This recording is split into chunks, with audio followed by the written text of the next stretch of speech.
Most newer groups wouldn't be able to put a good harmony together even if their lives depended on it. Some of you are too obsessed with coming off as savage and brutally honest. In reality, you come off as ignorant and conceited.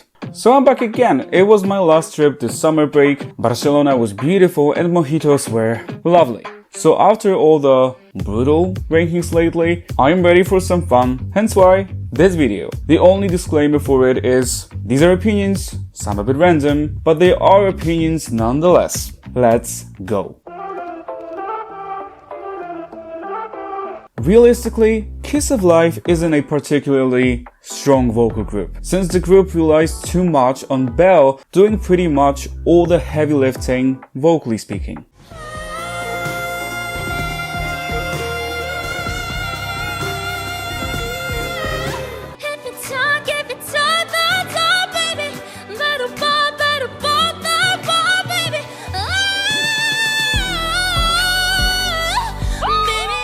Without her, I don't think the group would have the reputation of a good vocal group. Definitely not to the same extent. Of course, Belle is the main vocalist in the group, but the gap between her and her members is quite colossal, especially Julie and Nadi. I also have an issue with the misuse of Hanul. I get that the company wants to capitalize on the popularity of Nadi and Julie, and yes, it's probably a smart move in the grand scheme of things. However, I can't help but want more lines and more interesting parts given to this young, promising vocalist.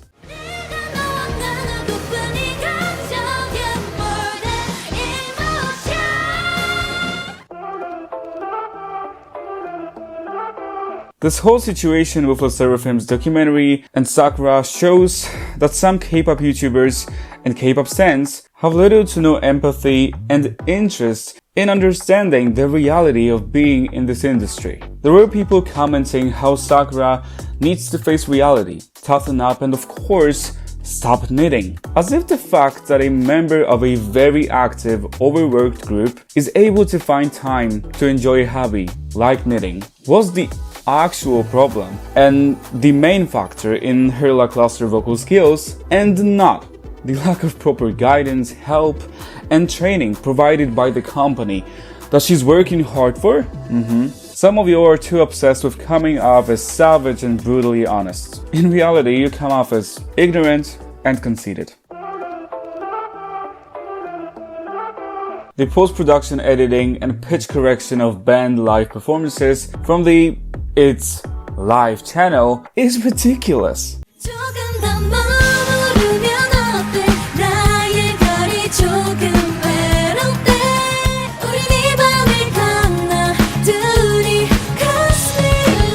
Like, this doesn't even sound like his studio version that already has some correction and tuning to it. If you enjoy listening to these performances, it's fine, there's nothing wrong about it. However, it is sad that K-pop fans have so few chances to hear what real singing sounds like now. Because it is marketed as live, but what is this? I just can't stay.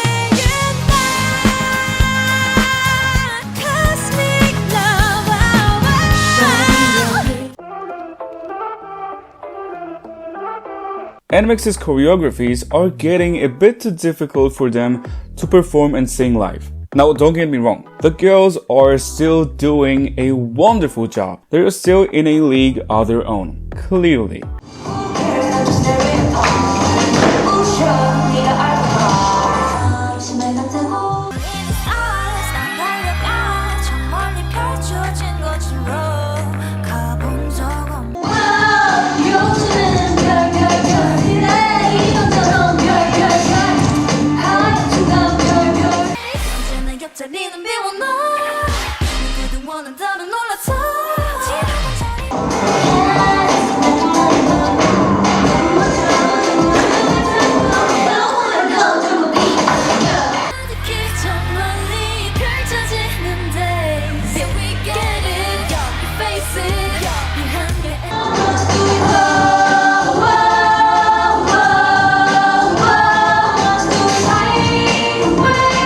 However, it is also true that a lot of these moves do not correspond with the vocal well, and the range they're singing in is often tricky. Their latest songs have really been pushing the members to their limits, and I know the members can pull it off. And it is genuinely so impressive. But maybe they don't have to do all that.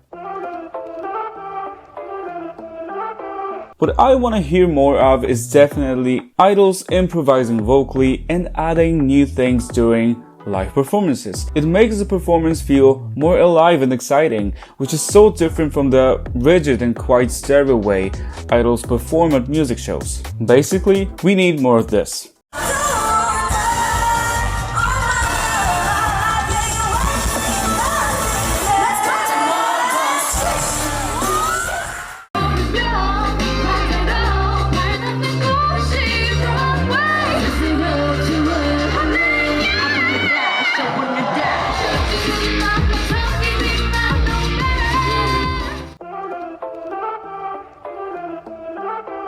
Most newer groups wouldn't be able to put a good harmony together even if their lives depended on it. Harmonizing live is unfortunately sort of becoming a lost art form. Belle's Mamamoo.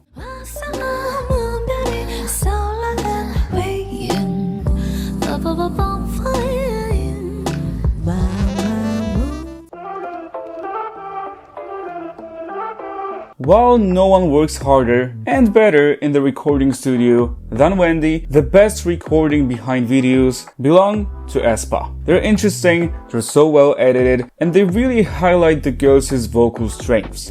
You lie, but let the mind get it all out. I bump it up. Look at the signs, love is advertised. Feel the coffee, kick it in, episode visionary. So we roll up. So we roll up, bump it up. So we roll up every weekend. Paradise something nice in your eyes. 다 나왔는데 저기 freaking, cause we be winning in a row. 다 가져갈게, yeah. I 여기만 스케일만 Taking up, I feel it in my body. 그거 더 이상 말이 필요 없어. 방금 그거 똑같이. If you want to get to know aespa vocally, their control, precision, and musical intelligence, those recording behind videos are a must, let me tell you. There are groups who are not able to change their musical concepts simply because they don't have the necessary vocal tools to do so. Relying on vocal style without the right technique will turn that style into a cage. A very popular idol may be an underrated vocalist, the same way a not as popular idol may be an overrated vocalist. I'm saying this because when I see comments like, oh, mamamoo, B2B are so underrated vocally. No, they're not underrated vocally, even if these groups don't have as much popularity as their fans would wish. I can tell that people who comment this have good intentions, but no. Comparing the skills of idols shouldn't really be that big of a deal. Through well-intentioned comparison, we are able to have many cool, interesting, totally harmless discussions. My policy is if you truly have good intentions and choose the right words, you really can say a lot. Well, this one's going to be more serious. No matter how good of a vocalist someone may be, we should always be careful about the parasocial relationship with idols and any celebrities for that matter, and try to keep a safe, healthy, reasonable distance. We of course want to believe that idols we love and admire are good people, but it goes without saying that there's so much we don't know. A particularly important message now. And that, I believe, is all I have for you guys in this video. I hope you enjoyed it. Thank you so much for watching. Of course, let me know what you think about all this. I will see you in the comments. Thank you once again. And for now, bye guys. Oh, you can also comment what's been your song of the summer. Mine's been, of course, Cosmic. Cosmic Lover. Maybe I just stopped.